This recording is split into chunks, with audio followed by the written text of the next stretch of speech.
Assalamualaikum warahmatullahi wabarakatuh. Saya Muhammad Abdul Mufid ingin mempresentasikan materi tentang Bank Indonesia sebelum dan sesudah OJK, Otoritas Jasa Keuangan. Sebagai masyarakat umum yang tidak terlalu mengenal keuangan, banyak yang tidak mengetahui perbedaan antara Bank Indonesia dan Otoritas Jasa Keuangan atau yang disebut dengan OJK. Perbedaan di sini adalah wewenang dalam aspek, yaitu Bank Indonesia mewenangi beberapa aspek, yaitu makro prudensial, dan OJK, Otoritas Jasa Keuangan, mewenangi aspek mikro prudensial. Pada awal 2014, oleh Agus Martowardojo selaku Gubernur BI di kantor Presiden Jakarta menyebutkan, pada saat OJK menerima pengalihan pengawasan perbankan dari BI, OJK akan lebih menguasai aspek mikroprudensial, sedangkan umum tetap ada di BI dari segi makroprudensial. Namun tidak bisa betul-betul, karenanya perlu ada sinergi di mana implementasi pengawasan mikroprudensial dan makroprudensial itu perlu dilakukan dengan baik. Dan dari sini kita bisa tangkap tugas BI berfokus menjaga stabilitas keuangan, contohnya aturan batas minimal uang muka, kredit kendaraan bermotor, pemilikan rumah, serta aturan giro wajib minimum GWM. Sedangkan tugas OJK lebih kepada pengaturan dan pengawasan individual, perbankan atau lembaga keuangan. Assalamualaikum warahmatullahi wabarakatuh. Kembali lagi dengan saya akan menjelaskan atau mempresentasikan sejarah pembentukan Otoritas Jasa Keuangan. Secara histori nih ya, ide pembentukan OJK sebenarnya adalah hasil kompromi untuk menghindari jalan buntu pembahasan undang-undang tentang Bank Indonesia oleh DPR. Jadinya ini adalah untuk menghindari jalan buntu.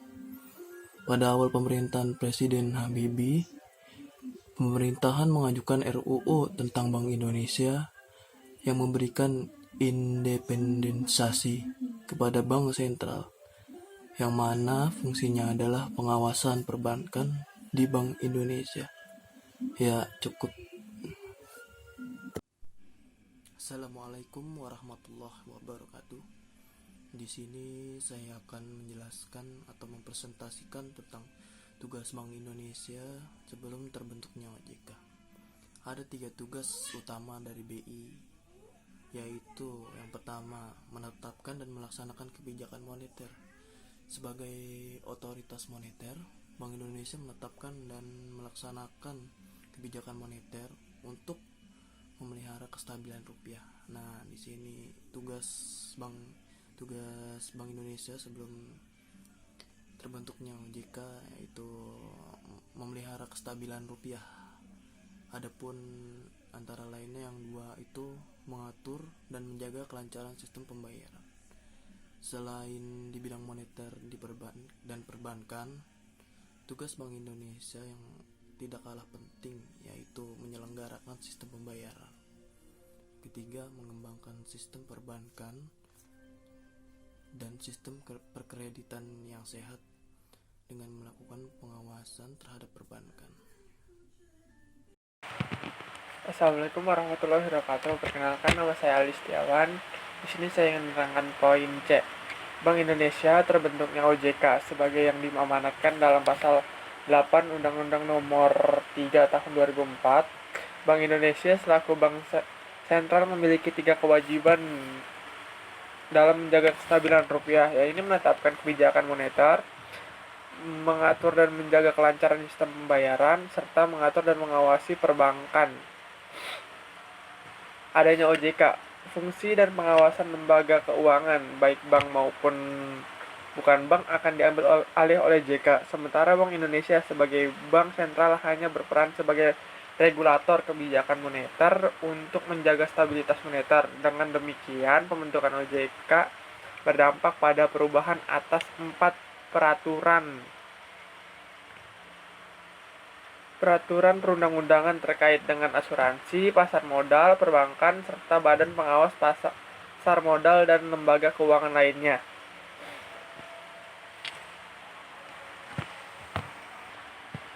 Tugas Bank Indonesia pasca terbentuknya OJK. Pasca terbentuknya OJK, maka tugas Bank Indonesia adalah menjaga stabilan moneter dan mengatur sistem pembayaran selanjutnya. Untuk melaksanakan tugas dan menjaga stabilan, maka Bank Indonesia sebagai bank sentral bukan hanya mengawasi bank, tetapi juga dapat mengawasi pasar modal dan lembaga keuangan non-bank. Hal ini hanya tidak pernah dilakukan oleh Bank Indonesia. Kegiatan bertujuan untuk meyakini ada atau tidaknya resiko terganggunya stabilitas sistem keuangan. Sebagai bank sentral, Bank Indonesia juga berperan sebagai lender of the last resort. Dalam ini, apabila terdapat bank yang mengalami kesulitan keuangan dan membutuhkan pinjaman, maka Bank Indonesia bertugas memberikan bantuan pinjaman dalam bentuk fasilitas pinjaman jangka pendek. Akan tetapi, setelah pengaturan dan pengawasan perbankan dilakukan oleh OJK, maka yang mengetahui dan menguasai informasi kondisi perbankan adalah OJK.